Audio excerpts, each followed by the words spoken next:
James King. Today I have the pleasure of sitting here speaking with Mr. Anthony Thompson. Mr. Thompson, first I want to thank you for taking the time to meet with me. I think that your story is one that a lot of people can benefit from hearing. Oftentimes we hear stories about people who did time and then were released, and a lot of those people did not commit the crimes to which they were convicted.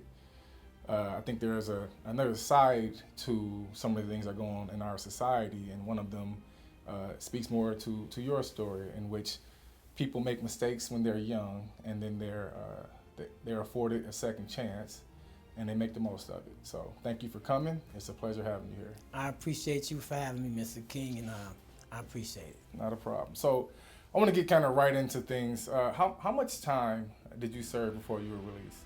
27 years. 27. And what were you convicted for? I got convicted for second-degree murder. Now, before we get into the specifics of your trial, I kind of want to just discuss how old were you at the time in which this incident happened? 18 years old.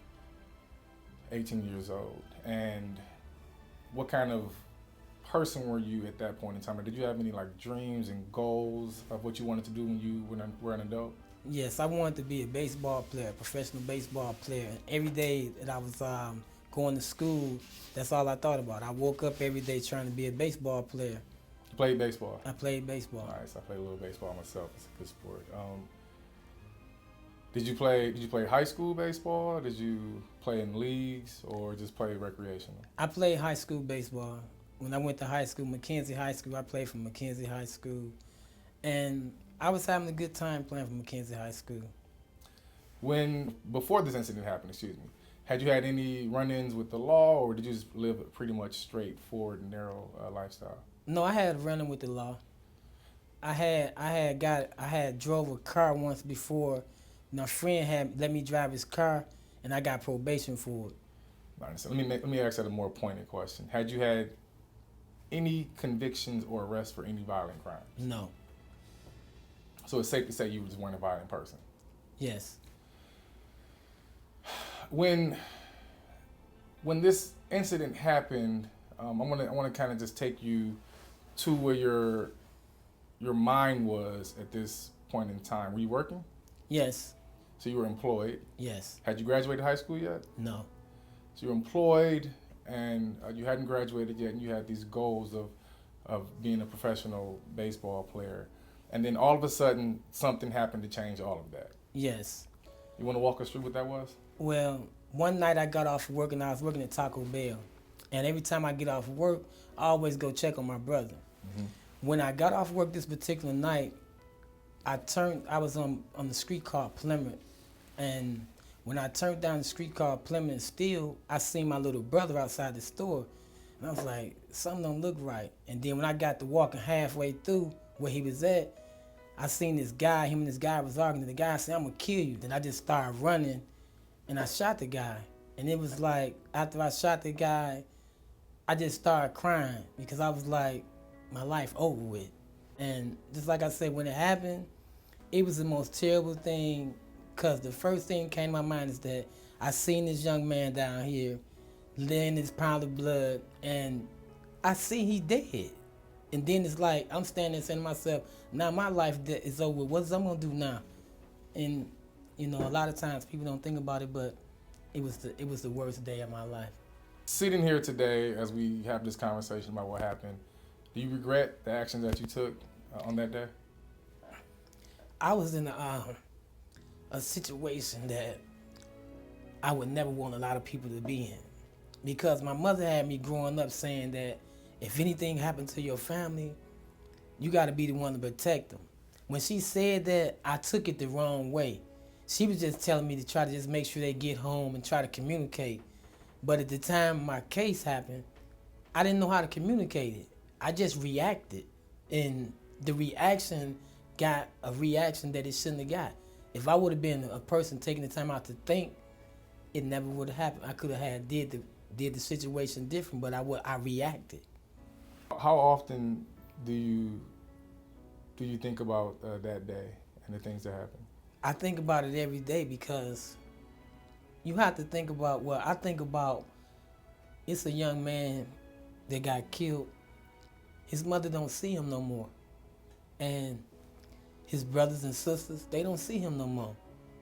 And he was a young man that a lot of people cared about. So, I'm a person that I love humanity.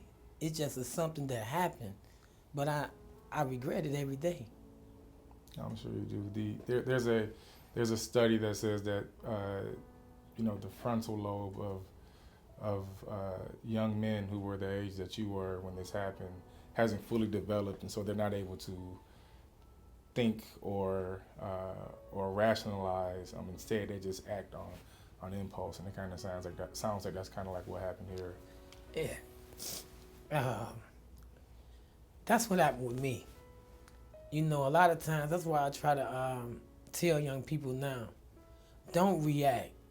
Take the time out and to really think about how what you do gonna affect somebody else. It's not just you, it affects you, and it affects a whole lot of families that you don't know about. Because if you do something to somebody, everybody that loved them is gonna be affected. And everybody that love you gonna be affected. I cry a lot and think about it because I had a son, and it cost me my relationship with my son because I wasn't there to help him grow up. So I always think about it. I had dreams of helping my son become whoever he wanted to be, but I couldn't be there because I forgot my present concern. My present concern was to take care of my son, but I reacted, and I had to spend all those years away from my son. I'm sorry you had to go through that. It's like you said, a lot of times people don't understand that the actions that we take in our everyday lives can not just affect us and the people involved, but we have loved ones who kind of go through this whole process with us. I want to take a few minutes and kind of discuss the process in which you went from being arrested to actually being convicted. Did you take a plea or did you go to trial? I went to trial. And when I say go to trial, did you have a trial of like 12 or 14 jurors? Yes. I had a jury trial, and they came to me, and they had asked me to pick people that I wanted. I was the lawyer I had. He said, "Are you comfortable with this person, that person?" In the process, a lot of the people that the lawyer picked, I wasn't comfortable with. But the lawyer was like, "Well, this is the only people we got to choose from." I was like, "Listen, these people not gonna listen to my story." What was your experience like with your lawyer? Was your lawyer a public defender, or did you pay for an attorney? We paid for the attorney, but he was just trying to get the case over with. Okay. And did you feel like your attorney represented you the best he could? He didn't represent me. No, I don't feel he represented me the best he could. Because before he did that, I told him I wanted to have a judge. I wanted a bench trial. He went and gave me a jury trial. I said, I want a bench trial. Right. Because my uncle told me that it's best to take a bench trial. So I said, I want a bench trial. Put mine in just one person's hand. Because the judge know the law. He got to go according to the law. A lot of the jury's going on what they feel, their feelings. And emotion. Yeah, and he didn't do that. That makes sense. And so I'm gonna ask you a very difficult question right now. When your jury came back with the guilty verdict, what was the first thing that went through your mind? My life is over with. No. I did the Martin Lawrence on that Life movie. How Martin fell out. Yeah. When he said guilty, I fell to the floor. Uh-huh. I just fell out. I looked back at my mom and said, "My life over with now." You knew it. You hadn't been sentenced yet, but you knew what that meant. But the man told me. He said, "When you go to trial with this here 9 to 10, you're gonna get life." And so did you get how long after that did you get sentenced? They get like 30 days. And when you went to sentencing, did you have family there to support you? Yes. Was the family of the victim there as well? Yes. At the time, they let the victim, the family members, they had spoke, and then they asked me, did I have anything to say, and I had apologized, but the mother said that, she said, it's not your fault, son. She said, you in the system where you did do something, but she said, you're not the only one guilty. She understood that I was guilty for what my part, but she said other people played a part in it that should have had been in there too. So, you know, she understood what happened. She know I wasn't just trying to go around and do nothing to her son. Yeah, she knew that it wasn't like premeditated, Right. or that you weren't some type of predator or bad person. Did that give you any calm, or like did that take any of the pain away from what you were dealing with? Yes, she made me feel better because I said, "Will somebody understand?" Because at the time I was like, "Don't nobody understand how I feel right now. I feel like my life over with, and you know, don't nobody care." Now, at this point in time, you said you're 18 years old, or were you I still had 18? turned 19. You turned 19 when you got sentenced. When at sentencing, do you remember the words the judge used to give you the life sentence that he imposed? Only thing I remember him telling me is that he said, he said, "I sentence you to life in prison without parole." And once he said that, that's like I say. When he said that, I looked at my mother, and I looked around. I just fell to the floor. I said, you know, my life over with. Even at that age, I think a lot of people or clients that I run into, you know, when they get these large sentences when they're that young, they don't really understand what that means. You feel like you understood exactly what that was? I understood because I had associates that I grew up with. They had got life in prison, and then I knew one of them. He had already did 20 years. I was like, wow. So walk us through this. So you get this sentence, and then you are incarcerated with adult males. Yes, sir. And what was like the first 2 years like for you? It must have been chaotic. It was, they talking about hell, it was hell. Because every day that I woke up, I seen people getting stabbed. I seen guys getting raped. And I seen the officers jumping on people. You know, when I say I'm saying the Caucasian officers, they was just jumping on brothers. If a brother say something that they don't like, the brothers say, well, they wrong, they jump on them. They take them to the hole and beat them up. So you're still experiencing racism even when you're inside of the prison? Yes, sir. You experience it so much. That's another thing that helped me change, because I seen how inside the prison that these people in here will kill you. And, you know, I dealt with them killing a few guys that I got locked up with. They killed them. And then they told them that they hung themselves. But they killed them because they voiced their opinion about something that they didn't agree with. And a lot of people don't know what's going on the inside. When you inside there, they don't tell you everything. No, absolutely. That's one of the reasons why I thought this was important. Is I think that a lot of people don't really understand some of the things that people experience when they're on the inside, and a lot of it is just what they hear and see in like movies and things like that, or rumors that they hear. But the honest truth is just kind of like what you're saying. It's literally hell on earth, and it's not something that most human beings should ever have to experience. And again, let me ask you this, because I think that a lot of people will, if you are in that kind of dog eat dog environment and that chaos and, you know, constant violence and things like that, a lot of people become a product of that environment. Like, how did you keep yourself from being like the people that you were surrounded with? Well, let me tell you that when I first got there, my first 10 years of prison, I was acting like they was acting because I felt like I got to defend myself. So I got into a lot of altercation with people, and I hurt people because I was trying to survive. I wasn't finna let somebody kill me.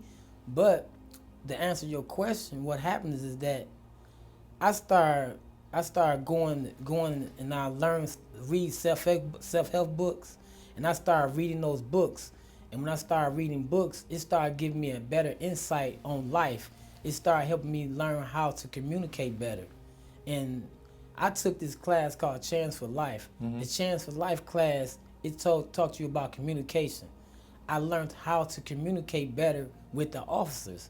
I understood that, okay, they don't mean me no harm, but they just talking hard. So what I had to learn and realize is that it got what you call barrels. It's two barrels. It's an inside barrel and it's an outside barrel. And when you talk about the outside barrel, you're talking about communication, the language. The police have a certain language that they had to speak. And the language that they were speaking, when I first got locked up, I didn't understand it. Couldn't receive it. I couldn't receive it. That makes sense. Then you got inside thing, and that's what you have a personal relationship with guys in the prison, and they start telling you, you know, you can't talk to the police. You talk to the police, that we gonna think you a snitch. Mm-hmm. So that's a barrel that we had. Then I learned to say, I can talk to the police. Yeah, I ain't snitching. Exactly. Just because you feel that way, that's how you feel. Yeah. And that's how I got to be more what you call able to get out of the system, because I had to mature and understand these people doing that because that's how they feel, but that's not true. Absolutely. You got to change it. No, I mean and it's funny that you say that you learned that from a class. You know, the way I learned it was like barriers or hurdles, but they're barrels. You know what I mean? And it all makes sense. It's learning how to effectively communicate, but also, you know, the fact that you have to pick up on those two different worlds and put them together to benefit you. It speaks volumes to your determination to make a change. And that's what I kind of want to talk to you about too. Like, what point in time did you feel like, you know what? You said 10 years. Like, at what point in time did you feel like, you know what? I no longer want to be this person. I want to be this type of person, and I want to help people that are, you know, both in my circle and people that come across my path. Well, it started like, I say like my 15th year. Mm-hmm. I used to always play baseball, but one day I went out in the yard. You had baseball in prison. Right, we was playing baseball in prison. So explain that, because when people, I know what you mean, but when people hear that, they're going to be like, baseball, like what? Right, you know, when you go to the yard, you can go out and play basketball. Tell them what the yard is. You know, the yard is where everybody get time. You get leisure time. Uh-huh. And when you get the leisure time, you're able to go out there and pick if you want to play basketball. Some people run track. They run the track, and they run for like 3 or 4 hours until it's over with. Mm-hmm. But I chose to play baseball because that's what I was good at. So I used to always take the guys that everybody else considered to be nothing. So I would put them on my team, and then we'd end up winning.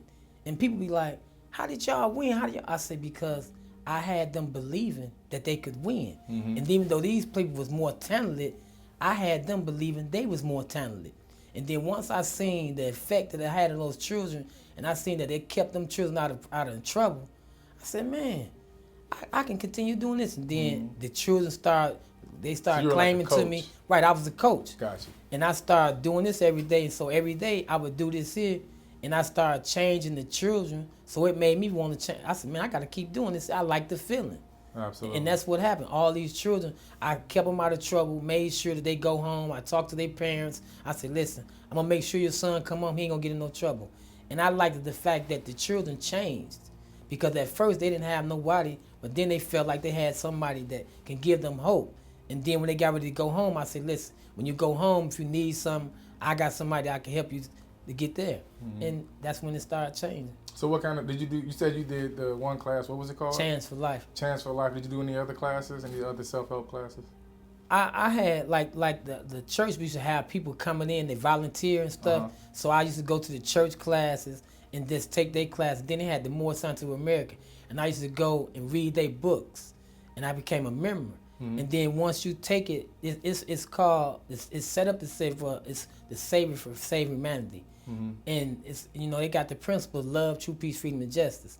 So if you live out those principles, it changed your life. I started living out those principles of love, true peace, freedom, and justice. My life changed because I had a foundation. It gave me a foundation, and I learned that there's only one God. Everybody just have different names of how they call God. You got to understand that, and it changed my life. Once I came in contact with them, I started learning how to communicate better, and I learned how to use diplomacy.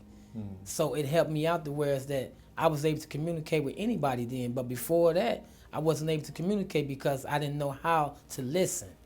I learned to listen, and then once I listened, I was able to help somebody else. But before that, I never listened. You seem very family-oriented. Did you have like any support from family members or Explain to us what that's like when you get a sentence like that, and you have to deal with the hardships of being away from your family, and then I'd imagine that the relationships seem to over the years to get like some distance in between them. One, how'd you deal with that, and two, what type of support or lack thereof did you feel from your family? I was hurt a lot because I felt like I didn't get a chance to see my family like I wanted to see them. Mm-hmm. You know, I had aunties and my mother come to see me from time to time, but it seemed like the relationship got distant. Yeah, over the years. Over the years, the more you get in prison, it get distant because it seemed like everybody left you for dead. It seemed like I had nobody trying to get me out. Mm-hmm. And I can say I had my grandmother. I think it was back like in 2005 or 6. My grandmama said, listen, she said, God been talking to me. God told me that you finna get ready to come home. She said, so I'm going to go on and pass. I've been waiting all this long. But she said, the only thing you got to do is keep your promise with God. If you keep your promise with God, when you come out here, you made a promise to God that you're going to do the right thing. God going to let you out. When you come home, just do the right thing.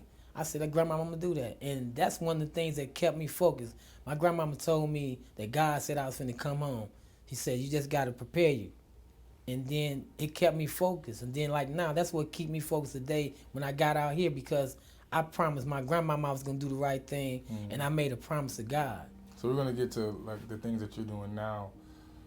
I want to kind of not say fixated, but I kind of want to more so go into the experience of going from being in there to getting to where you are now. So you said you got this sentence, and then your family relationships seem to start to spread apart because of the years have went by and things of that nature. Talk to us about how do you not lose hope? Like, how do you got life? This man just told you to your face, you got life without parole. Right. Which you and I know means you're not coming home, right? And suffice it to say that within itself can do things to your psyche, like your mental state. And then you serve all this time. How do you not lose hope? How do you feel like one day I'm going to come home, amidst all this chaos and things of that nature? Well, I had a strong faith. I had a grandmother, like I said once again. She was telling me, how strong I am, and she was supportive. Then I had aunties telling me, listen, you're going to come home. And that family helped me believe that God was going to get me out. And even though, I kept getting flopped, but it really hit home when my grandmama just told me, she said, God told me you coming home, so I'm finna pass. And then after she died, I knew it was right. Mm-hmm. I knew that I was gonna come home because she had just told me. She said, I'm finna get ready to pass, but when I pass, you're gonna come home. So you say things like flop, and I want to talk, that's a perfect segue into what we're gonna talk about next. So after some point in time, you got the opportunity to see the parole board. Yes, sir. Like I served, when you have life, you have to do 10 years. After you do 10 years, then the parole will come see you. But when they come see you, the parole board come to see you, it's just the routine. They come to see you, then they're going to give you a flop, which they give you 5 years. Flop means you got denied You got denied parole. So let me ask you, let's talk about this. You did 10 years, and then you saw the parole board. Did you feel like you were ready to come home at that point in time? At that time, I wasn't ready to come home. Why do you say that? My mindset was still, I was angry. I was angry about the young man had testified about what I did. I didn't come to grips with what I did at that time. And you say you testified about what you did. You were upset because I was, in our neighborhood, if you do something, you ain't supposed to tell it. Right. But the young man was just telling the truth. He went up there and told them what he seen that happened. Mm-hmm. But I felt that he shouldn't have did it. You felt like he was snitching. He snitched, but he did what he was supposed to do to make the community right. I did something I didn't do.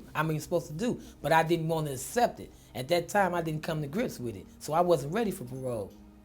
And so, how long after that first flop, how much time passed before you were able to see the parole board again?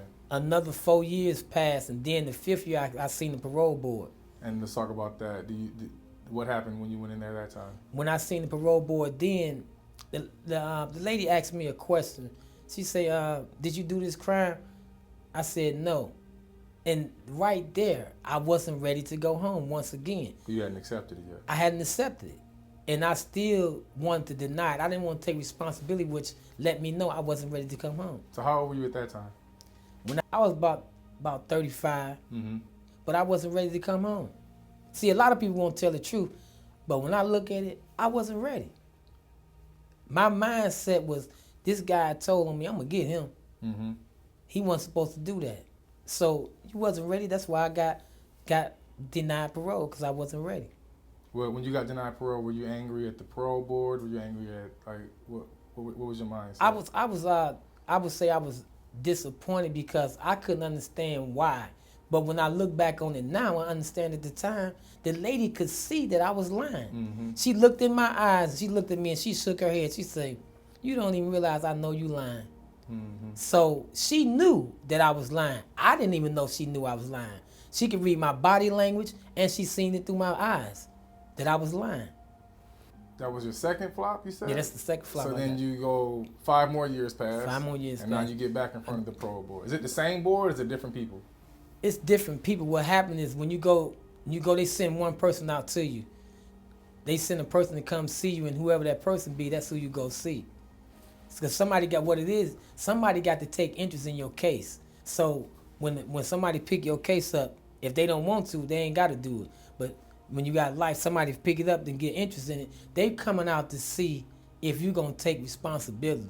And once again, like when the person came out, at this time I had took responsibility. Mm-hmm. I started telling them, listen, I understand what I did. What I understand you to be saying is that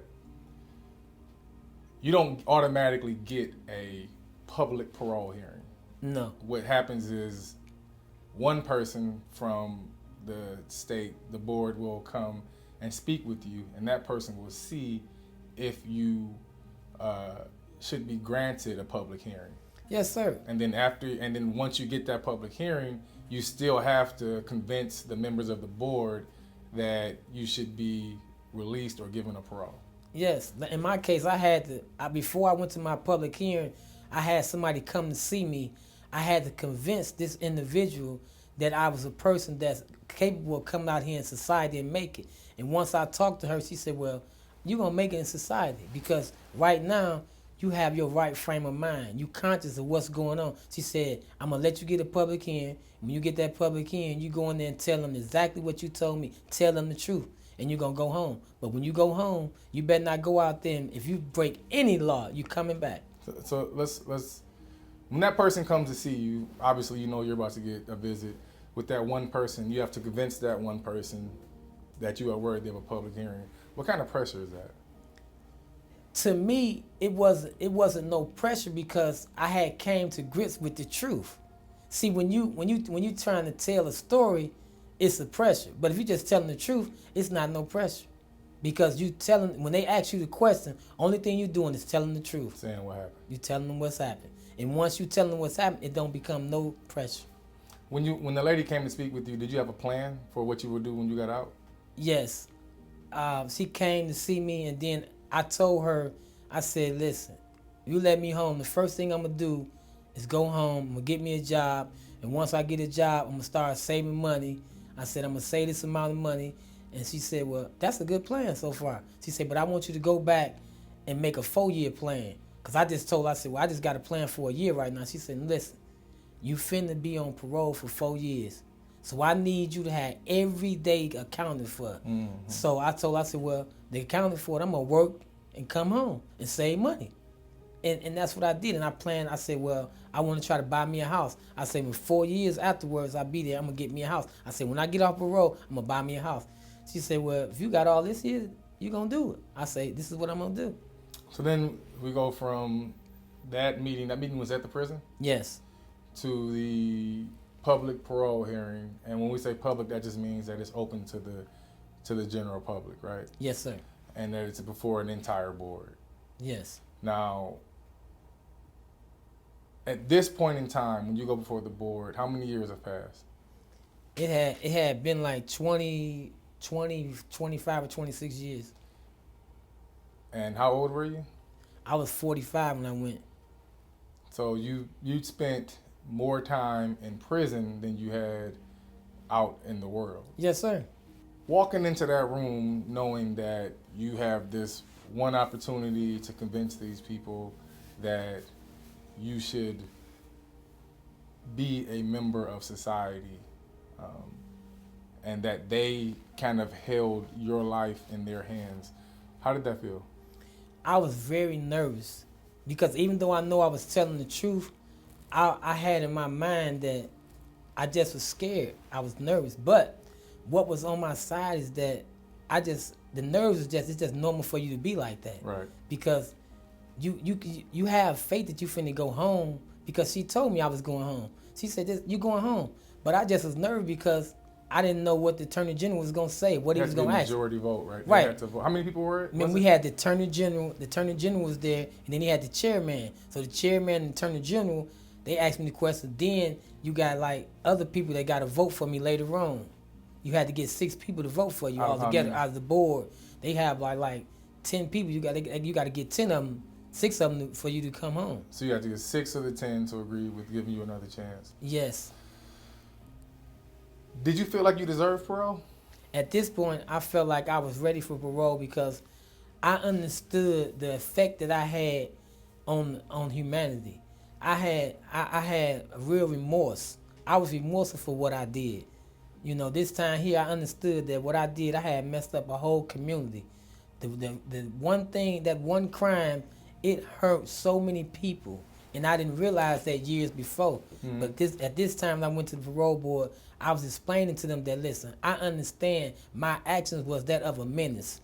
I said I was a menace to society because of the way that I was thinking. I said, but I don't think that way now. Now my mind is a conscious mind, and I just love humanity. As the book says, when I was a child, I thought as a child, but now as a man. And that's exactly what it is. I started thinking like a man and being responsible. I didn't want to be responsible years ago, but now I want to be a responsible person. I understand you were ready for it. I think sometimes people say they didn't deserve a second chance, but they're glad that they got it. Like, did you feel like you deserved a second chance, or did you feel like you weren't sure about that? There's no wrong answer for that. At this time, I felt like I deserved a second chance because I changed in prison. I started showing the wardens, every prison that I went to, they all could see that when I was there, I always was doing things to make the prisons better. Mm-hmm. That's why I felt that I should get a second chance. And that helped me because I had people on the wardens, and I had officers telling the parole board that, listen, he'll make it. I had got statements from people saying that, listen, hey man, won't you tell them about what I be doing here? And they was like, okay. After you had the hearing, you didn't get an answer right there? No, sir. I had to wait. Like, I went on September the 10th. I didn't get the answer until December the 17th. And explain to us how did you receive the news and how that? Every day, like at 4:30, they pass out mail. And one day, this lady came walking by, and she was like, Anthony, come here. I got something for you. And when I went to the door, I jumped down off my bunk. She gave me the paper. When I got the paper, I'm shaking like I don't know what. I'm like this here. I'm like, man. And then all of a sudden, it said, you have a parole for April the 1st. Wow. I just started crying. Yes. I was so happy. That's amazing. And I was jumping up. I opened the door. I was making all this noise. They was like, what's wrong? I said, I got it. Yeah. And now it gave the other guys hope. Yeah, absolutely. Because all of them, when I told them, I said, man, I'm about to go home. They was laughing, man, you crazy. Them folks in there. But once they seen I got that piece of paper, it gave them hope that they could go home. And then it's like 6 or 7 of the guys that was locked up with in the same unit, they all started doing what I did, and then they got a chance to come home, and they here now too. When you say doing what you did, you mean being a better person? They start taking the classes? Yes, sir. They started taking classes, and beside the classes, they started helping the people in the prison. Mm-hmm. They started helping the young people that didn't have life. They was making sure that they get out. They was making sure that people didn't mess with them. They tell the guys, look, man, don't mess with them young boys. They got 2 or 3 years to do. Let them do their time and go home. Just because you got life, don't mess with them. Because they be stealing their food. Then they take their money. So, look, man, don't do that. Right. Let them make it out. And once they start doing that, God help them come home. So your change, your blessing, basically cast out like a net, and you were able to bless other people through your story and what you've done. Like, God, you not only changed the guys that you knew, but they were able to help people who you didn't even know, and essentially make a difference and an impact in so many other people's lives. Yes, sir, because we comprehend by what we see.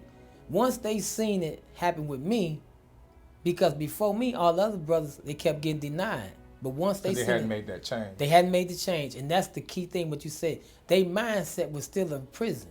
Right. They hadn't made the change mentally. They still was of the prison. But they seen that I had changed. And then they just realized, if we change, we can come home too. And they started changing. So, I mean, there has to be a level of anxiety. You get this release date, but you don't get out once you get the paper. It's still months to come.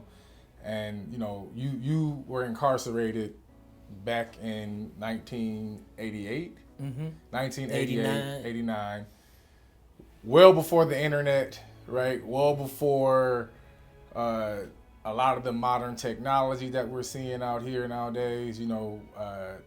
Before, when you went in, there was still a rotary phone, right? Yes. Now they got like FaceTime, and they have, now there's no long distance. There's just phone calls you can make, and now you don't walk in and fill out a piece of paper for an application. You go to a kiosk.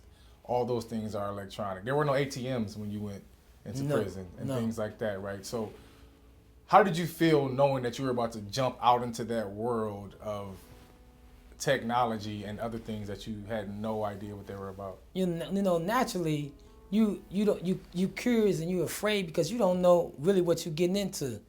But I just had the mindset of whatever I don't know, I'm gonna be willing to ask a question. Sometimes it be shameful when you ask a question because you don't want everybody to be saying you don't know. But I just felt like I gotta ask a question to a lot of the things that I don't know. So when you got out, you had to do what's known as parole. Yes. You said you had to do 4 years parole. Yes, sir. And that meant, so what were some of the guidelines or rules you had to follow as part of being on parole? I couldn't be around nobody with a gun. I couldn't go to no bars. I couldn't drink. I had to report once. I had to report twice a month. Those are 3 of the requirements that I had to do. Did you ever have any violations? No. Are you employed? Yes. All right. And was that one of the requirements of parole, or did you just do that? No, you have to have a job too. That's one of them too. You have to have a job.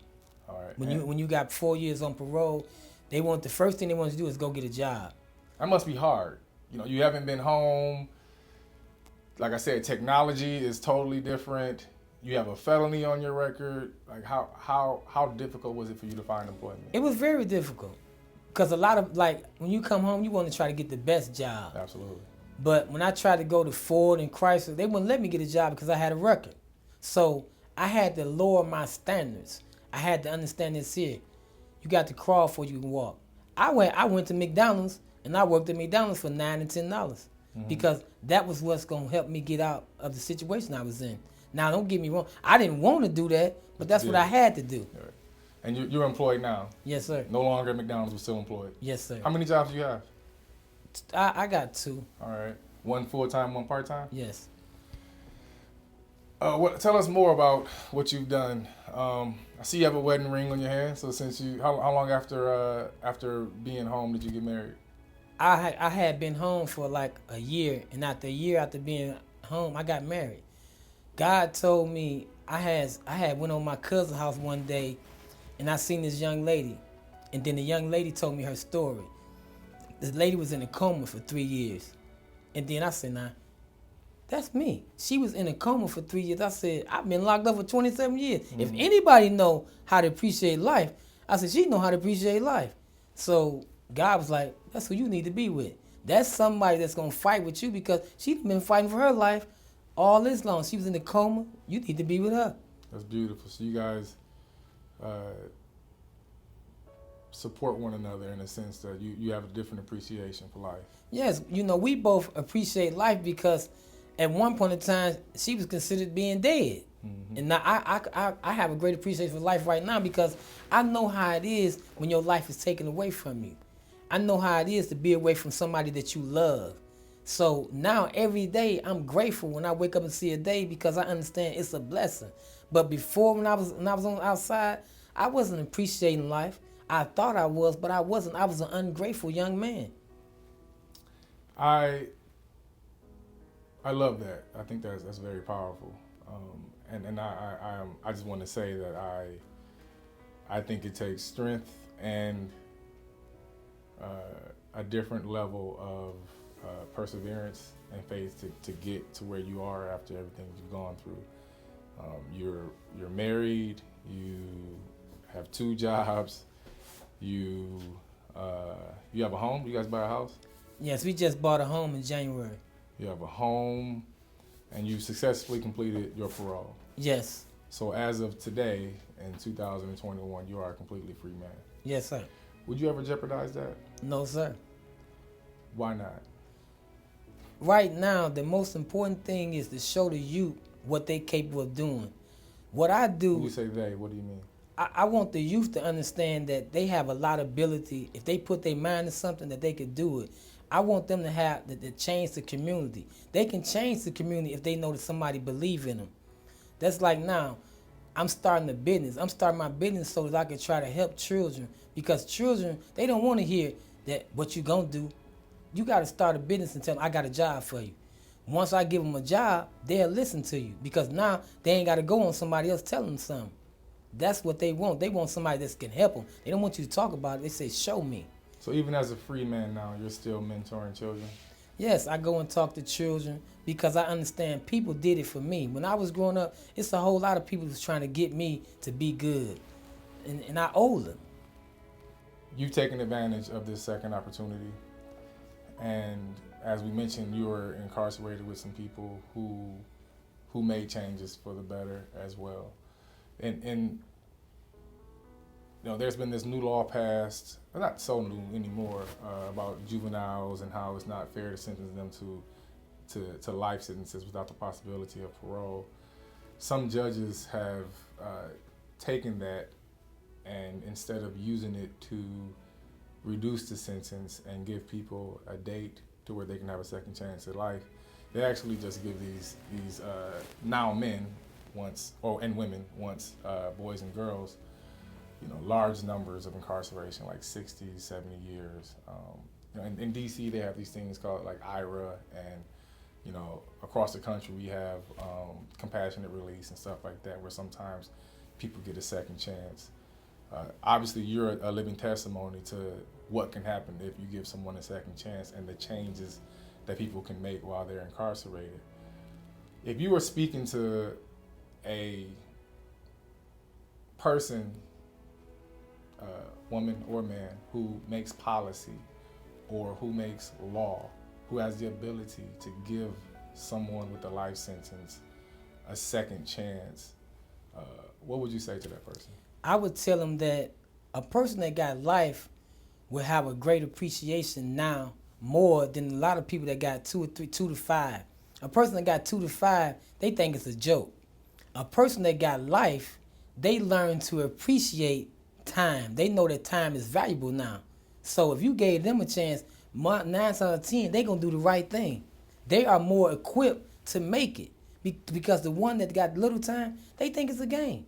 That's what happened with me. Once, if I would have got 2 to 5, I would have thought it was a game. By me getting life, I got a chance to say, listen, you better appreciate what they doing for you. They gave you a second chance. Appreciate it because you may not get another chance. Absolutely. Saying because you don't think you'll get another chance, you are not going to mess that up because you know what kind of consequences are at the other end of that. Yes, sir. Just like now. I have relatives. What my relatives do, if they call me, it ain't got nothing to do with me. I'm living my life to make sure that I keep my promise. My promise is I'm trying to be a good influence for the youth. So I ain't trying to be around nobody. If they do anything wrong, if they got a gun, I ain't trying to be around it. Because I want the youth to know you don't got to carry no gun. Put your faith and trust in God, and God will do it for you. I say, if you look at me, God is the one that's got me where I'm at. It's not me. He used me as a vehicle to try to help other people understand you have the ability to do this here. Just have faith. Don't give up. Understand that you got to crawl before you can walk, and He'll make it for you. Nice. I like that. I love everything about that. I mean, we're going to close here now pretty soon. Obviously, we can let the cat out the bag. We know each other. Yes. We know each other. And I've known you all my life. You've known me most of yours. And I just want to say, you know, from one black man to another, I really appreciate what you do, how you carry yourself, the way you're taking advantage of this opportunity. Before we started, you made mention of how when I was a little kid, how old did you say I was? 9. I was 9 years old that I told you I was going to get you out of prison. I don't even remember that, honestly. A lot of people don't know. Yeah. You know, your mother and my mom brought you to come see me. You and Tim came to see me. And you was like, I'm going to get you out. So God used you as telling people that words are powerful. Mm-hmm. When you say something, it'll happen. And that's why I try to tell you children now. You told me something, and God put you on that course to become a lawyer to help me get out of prison. And that's how I got out of prison, because you put that thought out there that you was going to do it, and it happened. Well, it was one of the best moments of my life was sitting next to you in that parole hearing, and I will always be grateful that you were given a release, and thank you for all that you do. Thank you for never giving up hope, and I hope that this testimony is able to reach a lot of people and make a lot of change. Me too, because it's so many individuals locked up today. If given the chance, they'll make it. They just need somebody to believe in them, somebody that's on the parole board to see their case and say, listen, they've been locked up long enough. If given the chance, they'll make it. They just need the opportunity. It's not to show nobody else. They want to show it to themselves that they can do it.